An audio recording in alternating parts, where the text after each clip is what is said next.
Hey, it's Dave Brown here, host of Now with Dave Brown on AMI. Check out this latest highlight from the show. Canada's para-athletes had a fantastic showing at the Parapan American Games in Santiago, Chile. Canada was especially dominant on the bocce court. Paralympian Alison Levine won 2 gold medals, one for single and another for pairs. Alison was also named the flag bearer for the closing ceremonies, and Alison is taking some time to reflect on her remarkable competition. Alison, it's been about 7 years since you and I last chatted. Congratulations on your success, and thank you for taking some time today. Thank you for having me. I appreciate it. So I think there's some self-evidence to this, but how are you feeling after coming home with a couple of gold medals? In one word, satisfied. In more words, words don't even do it justice. I just feel pretty elated right now. I'm on cloud 9, just riding the wave of emotions and just feeling so accomplished and grateful for my experience in Santiago. You've had quite a bit of success on the court before. I know it's hard to rank these things, but where do you rank this opportunity and these couple of wins in Santiago? This one is definitely high up there. I think this season has been my best in terms of success. I've been on the podium at every single competition, and this was my 3rd individual gold in a row. Which is, I guess, the first time I think that I've been on the podium the whole season, every tournament. Wow. But this competition was really quite a high level, kind of a mini Paralympics, good lead up into the games next year. So to come home with 2 wins is just kind of very reassuring that we're on the right path and that we have very likely medal contention for Paris. I'm definitely going to ask you about your road to Paris in just a moment, but before I look forward with you, I do want to look back at one more component of this. You were named flag bearer. What does that mean to you as an athlete and as a Canadian? It's huge. It's, people are named flag bearer based not only on their accomplishments, but also on kind of who they are as a person, and every single person that has carried the flag I kind of look up to.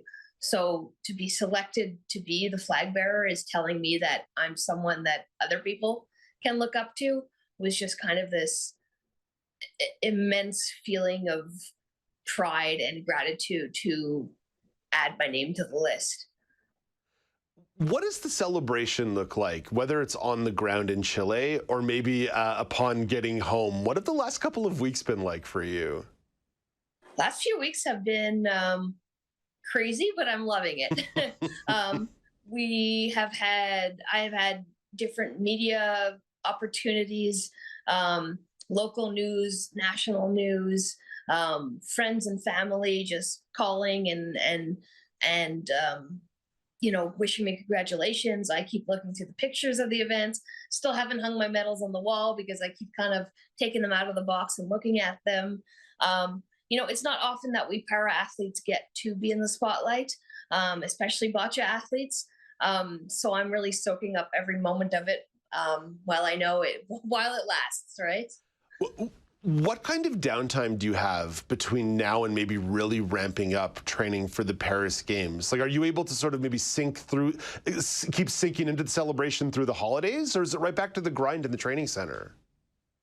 We have training starting back on Wednesday, but I'm going to take that day off. I'm going to go back on Friday. So we had about a week and a half of rest. There wasn't that much of a time difference. It was only 2 hours between Montreal and Santiago, so we don't have to recover from jet lag or anything. But then we'll have a nice little break of 2 weeks at the holidays and then back at it. How does preparation look for you upon making that return in January? How do you start hitting the gas to prepare for Paris? I think the coaches are just going to guide us. Luckily, I don't have to think about all that stuff. I just have to show up. But I assume it's just going to be what we always do. We know that we're on the path to success. We are currently successful as well. So I think we just are going to continue doing what we've been doing, which is, our regular training schedule and regular time on the court, our regular meetings with professionals and, integrated support team, and science team and everything. And yeah, should be just more of the same. And hopefully the end of next season will be the same as the end of this season. You let me and a camera crew crash one of your training sessions back in 2016 on the road to Rio. And even back then, the caliber of the Canadian bocce team was like next level. And I think that you and your teammates keep bringing home hardware from these tournaments, and there's a darn good reason why. How does pushing each other in the training room help you guys get right there locked in before you head to a big competition?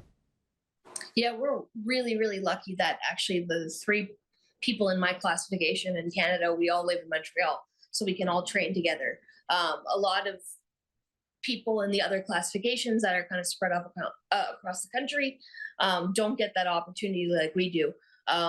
Me being ranked second in the world, Julian being ranked fifth in the world, Marco being ranked like 13th in the world. Every single training that we have is extremely high caliber training. So when we get to competitions and we have to play against the number ones in the world, it's just like another day at the office for us. And I think that's how us as the BC4 classification has also been able to grow so quickly and perform so well, is that our bar is always very, very high. Elite level athletes are interesting creatures. I want to ask you a question about momentum, because I'm sure an athlete going through a slump would say momentum means nothing, but you're on a heater, Alison. What does momentum mean going into a Paralympic year for you? I think, unfortunately, my momentum is going to have to be broken a bit. I do have a surgery scheduled for January. It's going to force me to take a few months off, but last January, I actually ended up in the hospital for emergency surgery and had a few months off and had an amazing season. So I'm hoping that my body is going to be doing the same thing this time. And I think the momentum doesn't necessarily have to be physical, which I think I've kind of proved to myself because of that break I had to take last January. But still keeping my mind active and still keeping my other skills related to bocce, working those when I can't be on the court throwing is super important, and that's what I plan on doing. What does some of your off-the-court training and maintenance look like in terms of keeping the body top shape and top tier? Whether it be, again, more broader medical stuff maybe aside, but maybe like the day-to-day rehab and physio?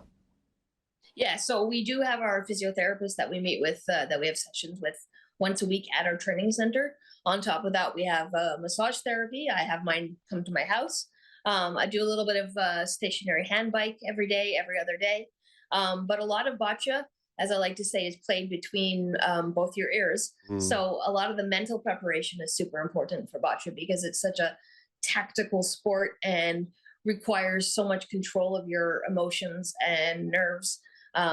We each have a mental performance expert that we meet with and do a lot of visualization and deep breathing and mindfulness exercises. Along with that, there's the tactical side, so doing video review, watching past games of myself, watching games of my opponents, analyzing all those things. It kind of works out to kind of a full-time job, even when you're not on the court. Alison, only about a minute here till the hard out from the segment, but I'm curious how that's changed over the years, even in your observation in the last decade, how that off-the-court side of the sport has evolved. The scientific side of bocce has exploded exponentially across, I think, the entire globe. It's become a lot more serious. People are really focusing on those mental tactics. You know, when you get to that really high level in bocce, pretty much everyone has the same physical skills and can, cover the jack, open the jack, do those things. What's really going to make the difference is those little things, such as your mental training of being able to analyze decide and then execute in a matter of seconds and keep all your emotions and everything under control. Alison, congratulations on the success. Wonderful to see the continued success for you and your teammates. Best of luck over the holiday season. Hope the surgery goes well in January, and hopefully you and I get a chance to connect between now and the time you head off to France next summer. All the best. Enjoy. Take care. Congratulations. Thank you so much.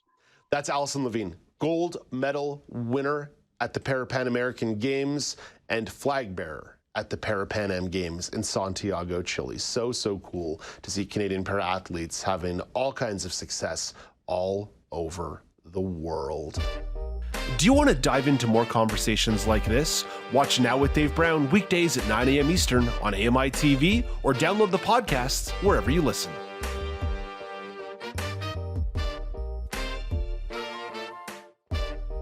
Do you want to dive into more conversations like this? Watch Now with Dave Brown weekdays at 9 a.m. Eastern on AMI-TV or download the podcasts wherever you listen.